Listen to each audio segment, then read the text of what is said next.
The gate doesn't slow it down. The bus hits chain link at full speed and the metal folds like paper, screaming off the frame in two directions at once. They're through before anyone outside can react. From the roof of the bus, Davis raises the bolt action and fires once into the pale gray sky. Not at anything, just at the sky.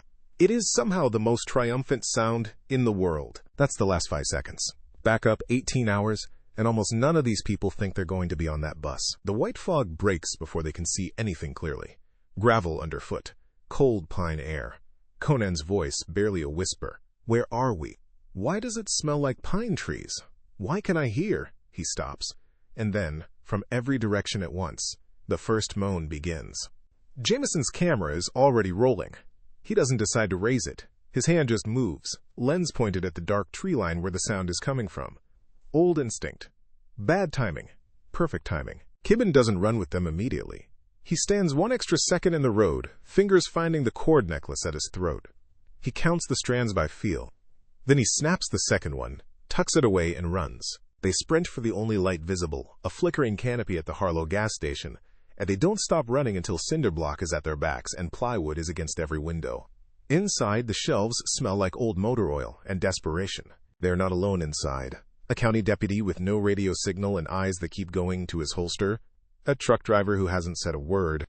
2 teenagers, one of them 12 years old, named Lila, and Lila has already found Gazelle and is not letting go. Hudson doesn't introduce himself. He moves down the shelves methodically, one hand counting items, lips moving silently.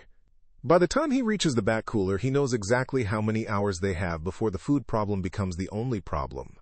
Outside, the horde moves.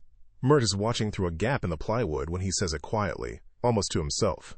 They're circling, like they're not random. Nobody wants to agree with that. Kibben's eyes go somewhere else entirely. Kibben starts pacing, window to window, north wall to south, quiet and slow, like a man measuring a room. He does this for 40 minutes. Nobody asks him what he's doing because his calm makes the question feel stupid. He finds Sanskriti in the back by the propane rack and tells her what he's found. 12 minutes. Every 12 minutes, the horde pulls away from the north wall. Not randomly, on a cycle, precise, like a signal they can't hear. Sanskriti takes it seriously in about 4 seconds. She calls the group together. Davis climbs to the flat roof through a ceiling hatch, with the bolt-action rifle he found in the back office. And just like that, they have an early warning system. Ethan, without being asked, is already taking the shelving units apart. He's pulled the bracket hardware, he's eyeing the propane rack, and he has the canopy support cable coiled on the floor beside him like he knew what he needed before anyone said it out loud. Dave finds the bus in the maintenance bay around hour 2. It's a county school bus, yellow paint mostly scraped off, engine seized, tires flat. He puts his hand on the hood and grins like someone just handed him a present. He announces it needs 2 hours and parts they don't have. Julian announces he'll get the parts. Mert announces he is coming with Julian, whether anyone likes it or not. Sanskriti checks the horde cycle timing. The north wall just cleared. They have 12 minutes. Julian reaches the hardware store barricade with his hands up and no plan except his mouth. He talks for 11 minutes. Part genuine appeal, part theater, part a story about a CDC safe corridor north that he invents on the spot and commits to completely. Price, the woman running the barricade, lets them take the parts. She sends 2 of her own people back with them. Mert comes back with a gash on his forearm from a chain-link fence. Everyone stares at the gash. Mert says, "Fence." Nobody says anything. The truck rolls up with its lights off. Pastor Hale steps out alone, hands open, voice like a Sunday service rolling out over a quiet congregation. He tells them about his compound. Walls, food, generator power, a place to wait. He is calm in a way that should be reassuring. It isn't. The bone medallion at his throat catches the canopy light for half a second. The spiral etching barely visible. Jameson catches it on camera without thinking. He doesn't know what it means yet. He zooms in anyway. Sanskriti doesn't trust it. Julian thinks the offer is real. Hudson says, quietly, that they have enough food for 11 more hours. The offer hangs in the room. Then the deputy's radio crackles for 40 seconds, and everything changes. The voice on the radio is someone at Hale's outer fence. 3 survivors who took his offer earlier that night. They're not inside the compound. They're in a chain-link pen on the outside of it, and the horde is being directed toward them. Deliberately. The room goes cold. Hale is still outside, still smiling. Davis, on the roof, has already shifted his rifle angle without being told. Sanskriti walks to the door and tells Hale to get back in his truck. He does. Unhurried. Unbothered. He drives east. Gibbon pulls Sanskriti to the back room. He tells her everything he's been holding.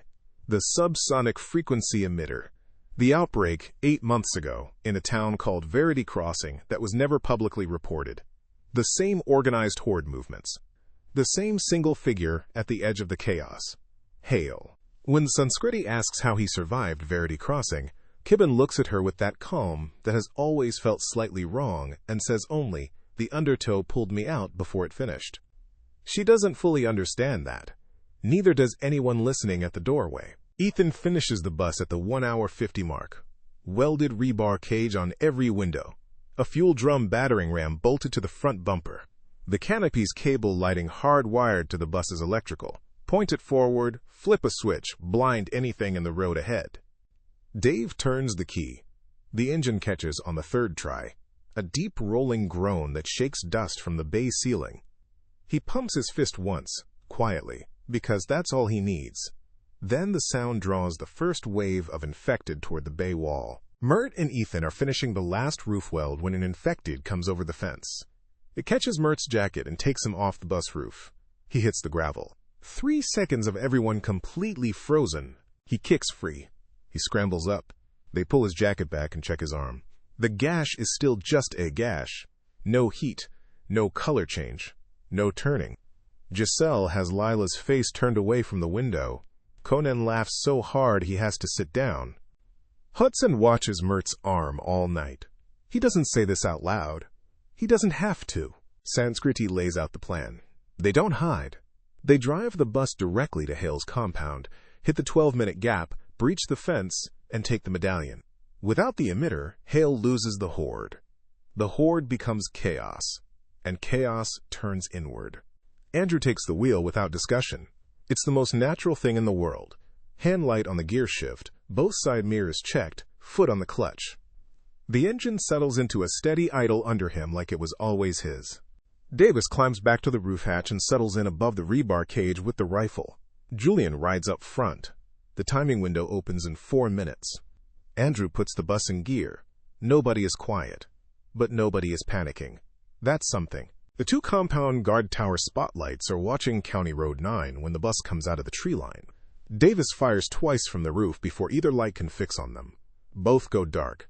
The compound's perimeter is blind for the next 45 seconds. Andrew doesn't slow down for the gate. The fuel drum battering ram hits chain link doing 50, and the gate folds exactly the way it looked in those opening 5 seconds. They're inside the compound before the first of Hale's people reach their weapons.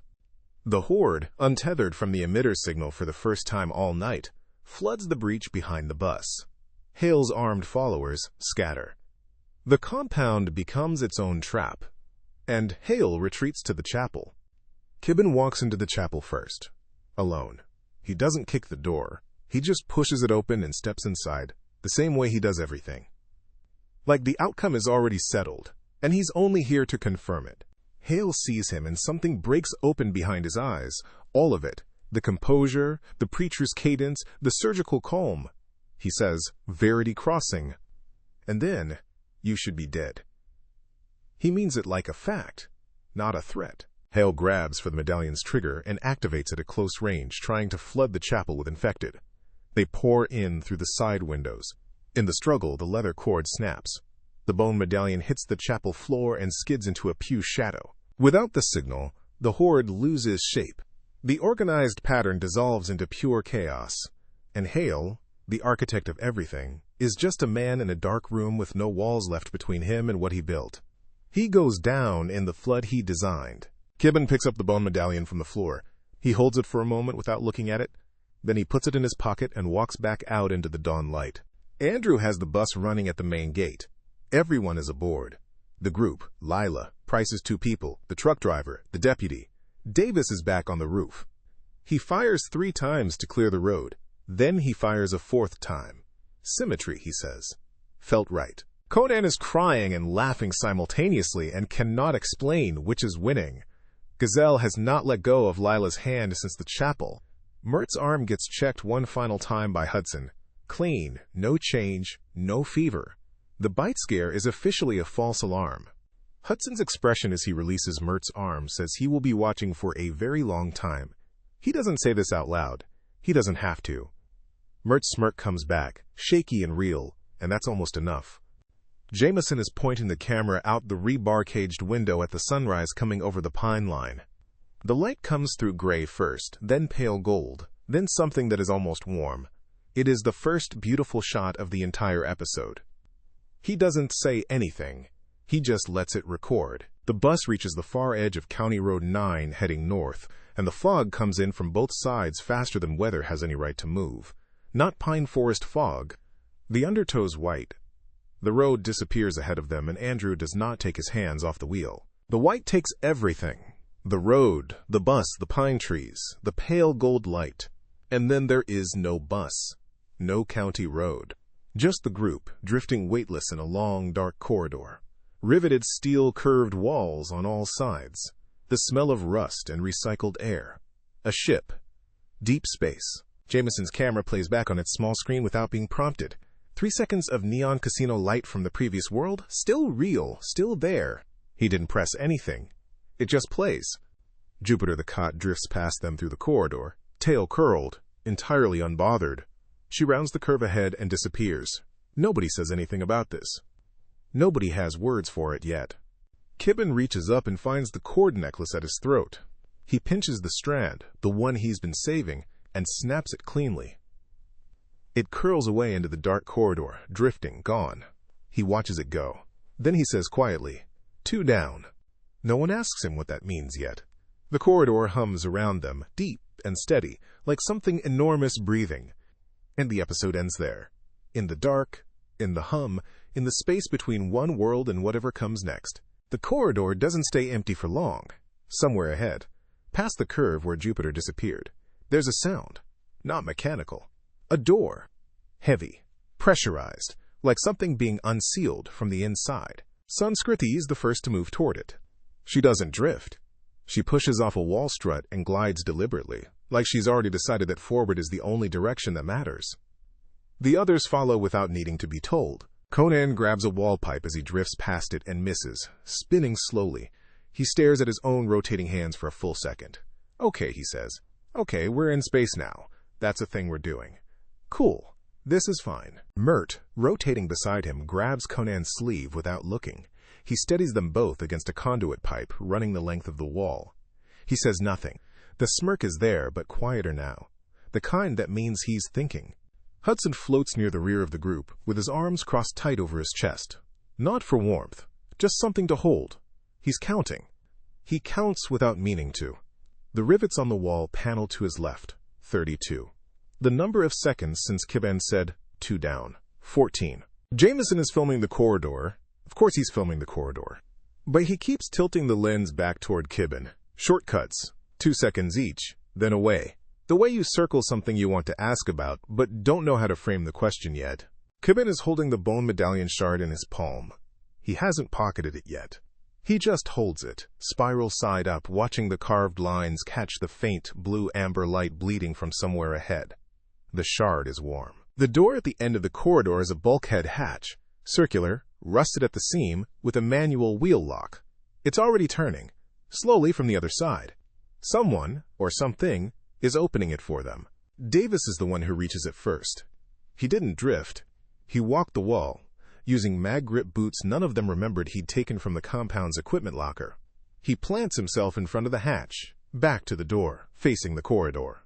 He doesn't announce this. He already knows. Zell has Lila's hand. She has not let go of it since the compound. Lila is not crying. She stopped crying somewhere between the chapel and the bus, and what replaced it is something quieter and older than 12 years old should look. She watches the hatch with steady eyes. The hatch swings open. The light beyond it is warm. Amber gold, filtered through dust and old air, like a room that has been sealed for years. The smell that comes through is familiar in a way none of them can place immediately. Then Julian does. "That's a casino," Julian says. Flat. Not a question. He doesn't look excited about being right. Through the open hatch. Carpet, low light, the ghost of a chandelier. Something from episode 2 still echoing inside whatever the Undertow is. But it isn't the casino. As the group drifts through the hatch, gravity returns. Sudden, full, no transition, just weight slamming back into their legs, and the room resolves into something else. A library. Steel shelving bolted to riveted walls. Rows of physical files. Thousands of them. On the nearest shelf, at eye level, a file folder. Plain gray. On the tab, in clean, stenciled letters, Verity Crossing. Incident report. Classified. Undertow. Dave reads it aloud without meaning to. The room goes very still.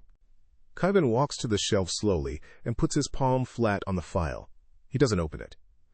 He just stands there with his hand on it like he's confirming something he already knew was real. His cord necklace hangs at his throat, 8 strands intact, 2 snapped clean. Sanskriti stands beside him. She doesn't touch the file. She watches his face.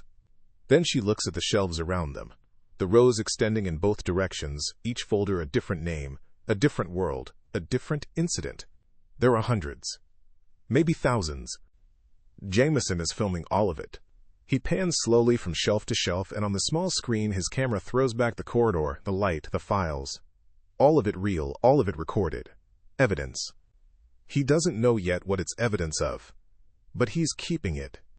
And somewhere deeper in the library, past the 3rd row of shelves, past the reach of the amber light, Jupiter. The cat sits on a filing cabinet, curled, watching them with the particular patience of something that has been here before. The corridor hums. The episode ends.